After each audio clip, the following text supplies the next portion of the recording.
Welcome to wrestling champion YouTube channel.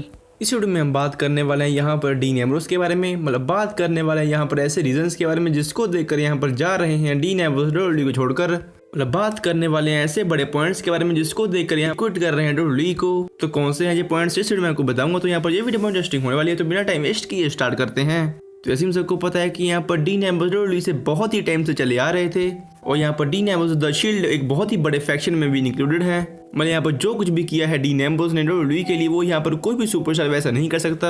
और यहाँ पर ये बात इस रॉ के एपिसोड से ऑफिशियल हो चुकी है कि यहाँ पर डीन एम्ब्रोस जा चुके हैं डब्ल्यूडब्ल्यूई को छोड़कर। जी हाँ, मतलब ये बात ऑफिशियल है कि यहाँ पर डीन एम्ब्रोस ने कर दी है क्विट डब्ल्यूडब्ल्यूई को। तो ऐसे ही सबको पता है कि यहाँ पर डीन एम्ब्रोस का फैन बेस बहुत ही बड़ा है।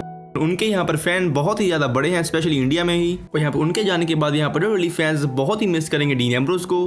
और अगर हम यहाँ पर बात करें रीजंस के बारे में कि यहाँ पर कौन से बड़े रीजंस हैं जिसको देखकर यहाँ पर जा रहे हैं डीन एम्ब्रोस डब्ल्यूडब्ल्यूई को छोड़कर, और तो यहाँ पर इसके बारे में डब्ल्यूडब्ल्यूई खुद आप ऑफिशियल ने कोई भी रिपोर्ट नहीं दी है डीन एम्ब्रोस के बारे में कि क्यों जा रहे हैं, किस कारण से जा रहे हैं, ऐसा कुछ अभी इसके रिलेटेड सिर्फ रिपोर्ट्स और र्यूमर्स आ रहे हैं। तो यहाँ पर रिपोर्ट्स का ये मानना है कि यहाँ पर डीन एम्ब्रोस का पहला रीजन ये हो सकता है कि यहाँ पर उनकी खराब बुकिंग के कारण। तो ऐसे ही सबको पता है कि यहाँ पर विंस मैकमैन के पास हर सुपरस्टार की एक अलग बुकिंग होती है। तो हो सकता है कि यहाँ पर विंस मैकमैन ने चुनी हो डीन एम्ब्रोस के लिए एक खराब बुकिंग, और हो सकता है कि यहाँ पर डीन एम्ब्रोस एक खराब बुकिंग को देखते हुए यहाँ पर डिसाइड कर लिया हो कि वो नहीं रहने वाले डब्ल्यूडब्ल्यूई में। इन शॉर्ट यहाँ पर डब्ल्यूडब्ल्यूई की खराब बुकिंग के कारण यहाँ पर डीन एम्ब्रोस ने अपना मन बना लिया डब्ल्यूडब्ल्यूई को छोड़ने का। और ऐसा नहीं है कि यहाँ पर डीन एम्ब्रोस पहले ही ऐसे सुपरस्टार हैं जिसने यहाँ पर खराब बुकिंग के कारण छोड़ा है डब्ल्यूडब्ल्यूई। ऐसे बहुत हैं, जैसे नेविल, रायबैक, वेड बैरिड, ऐसे बहुत हैं। तो ये था पहला रीजन कि यहाँ पर खराब बुकिंग। अब हम बात करने वाले हैं यहाँ पर दूसरे रीजन के बारे में, और ये है यहाँ पर कोई डिसीज।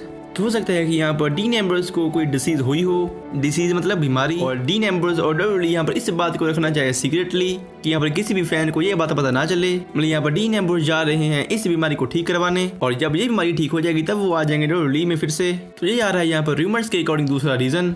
अब हम बात करने वाले हैं यहाँ पर तीसरे रीजन के बारे में, और ये है यहाँ पर डब्ल्यूडब्ल्यूई की किसी हेड के साथ लड़ाई।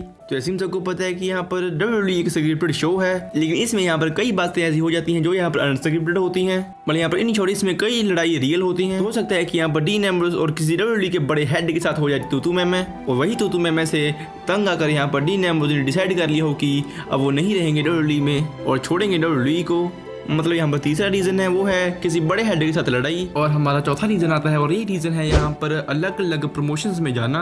जैसे इन सबको पता है कि यहाँ पर क्रिस जेरिको कैसे बने हुए हैं अभी कि वो अलग अलग यहाँ पर प्रमोशंस में जा रहे हैं, वहाँ जाकर लड़ रहे हैं। मतलब पहले थे वो प्रॉपर डब्ल्यूडब्ल्यूई के सुपरस्टार, पर अब वो बन चुके हैं एक तरह से सुपर एथलीट। तो हो सकता है कि यहाँ पर डीन एम्ब्रोस करना चाहें क्रिस जेरिको जैसा, कि जैसे क्रिस जेरिको कर रहे हैं वैसा ही करना है कि अलग अलग प्रमोशंस कंपनी में जाएं और वहाँ जाकर लड़ें। और यहाँ पर इस वक्त बहुत सारे प्रमोशंस कंपनी डीन एम्ब्रोस के लिए इंतजार कर रही होंगी, जैसे NJPW, AEW। तो हो सकता है कि यहाँ पर डीन एम्ब्रोस अलग अलग प्रमोशंस कंपनी में जाएं और वहाँ जाकर लड़ें। तो ये था चौथा रीजन। और यहाँ पर लास्ट और यहाँ सबसे बड़ा रीजन ये आ रहा है कि जो यहाँ पर मुझे भी लगता है कि ये रीजन हो सकता है, और ये रीजन है कि यहाँ पर डीन एम्ब्रोस ने फाइनली डिसाइड कर लिया हो कि यहाँ पर वो टाइम गुजारने वाले हैं अपनी वाइफ के साथ। जैसे हम सबको पता है कि यहाँ पर डब्ल्यूडब्ल्यूई का शेड्यूल बहुत ही टाइट होता है। मतलब एक दिन भी टाइम उन्हें नहीं मिलता रेस्ट करने के लिए, कभी रॉ, कभी स्मैकडाउन, कभी पेपर व्यूज, कभी लाइव इवेंट्स। तो हो सकता है कि यहाँ पर डीन एम्ब्रोस इस शेड्यूल से तंग आ गए हों, उन्हें टाइम नहीं मिल रहा होगा अपनी वाइफ के साथ टाइम गुजारने का। वाइफ मतलब रेनी यंग। हो सकता है कि यहाँ पर डीन एम्ब्रोस ने अपने वाइफ के साथ टाइम गुजारने के लिए ये हल्का सा ब्रेक लिया हो। तो यहाँ पर आपके मन में सवाल आ रहा होगा कि यहाँ पर क्या रेनी यंग भी जाएंगी। तो अभी इसके बारे में कोई भी ऑफिशियल अपडेट नहीं है ये, जैसे कि मैंने आपको बताया, और तो यहाँ पर रेनी यंग ने भी कुछ भी नहीं बताया। तो यहाँ पर ये पोटेंशियल रीजन हो सकते हैं डीन एम्ब्रोस की लिविंग के लिए। इसमें से यहाँ पर शायद एक रीजन हो सकता है जिसको देखकर यहाँ पर जा रहे हैं डीन एम्ब्रोस डब्ल्यूडब्ल्यूई को छोड़कर। तो मुझे कमेंट करके बताया कि आपको वीडियो कैसी लगी, और बताएगी आपको क्या लगता है कि यहाँ रीजन में से कोई एक रीजन हो सकता है। अगर नहीं तो आपको क्या लगता है कि क्यों जा रहे हैं डीन एम्ब्रोस। तो ये थी आज की वीडियो अच्छी तो लाइक करें, और डब्ल्यूडब्ल्यूई की लेटेस्ट जानकारी के लिए चैनल सब्सक्राइब बेल को भी दबा दें।